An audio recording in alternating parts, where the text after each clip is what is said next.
নবী সাল্লাল্লাহু আলাইহি ওয়াসাল্লাম বলেছেন যে আল্লাহ পাক যখন থেকে এই পৃথিবী সৃষ্টি করেছেন তখন থেকে নিয়ে কিয়ামত পর্যন্ত পৃথিবীর সবচেয়ে বড় ফিতনা, সবচেয়ে বড় বিপর্যয়, ফাসাদ এবং পরীক্ষার নাম হচ্ছে মাসিহুদ দাজ্জালের ফিতনা। কার ফিতনা?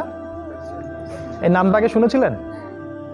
আলহামদুলিল্লাহ। এগুলোর নাম অবশ্য এখন মসজিদে খুব একটা শোনা যায় না, অথচ নবী বলেছেন সবচেয়ে বড় ফিতনা শেষ জামানার মাসিহুদ দাজ্জালের ফিতনা। রাসূল সাল্লাল্লাহু আলাইহি ওয়াসাল্লাম বলেছেন পৃথিবীর এমন কোনো নবী নেই যিনি তার কওমকে দাজ্জালের ফিতনা সম্পর্কে সচেতন করেন নাই।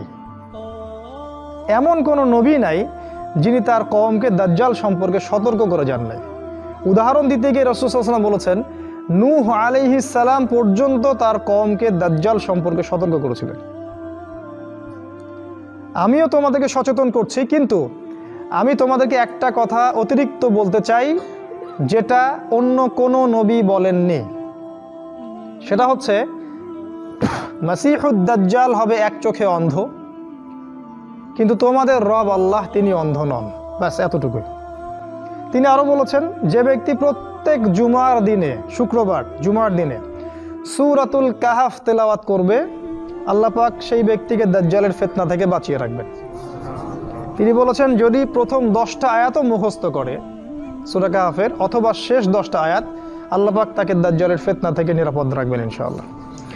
মানে সূরাতুল কাহাফে এমন কিছু আছে, ভালো করে বোঝেন, সূরা কাহাফে এমন কিছু আছে যা আপনাকে দাজ্জালের ফিতনা থেকে বাঁচাবে।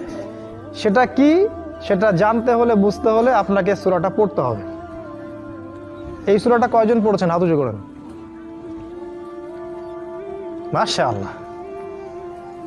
এখানে আছি আমরা কতজন হব? তার মধ্যে 2 জন। মাশাআল্লাহ। এই সূরার মধ্যে এমন কিছু আছে যেটা আপনাকে দাজ্জালের ফিতনা থেকে বাঁচাবে।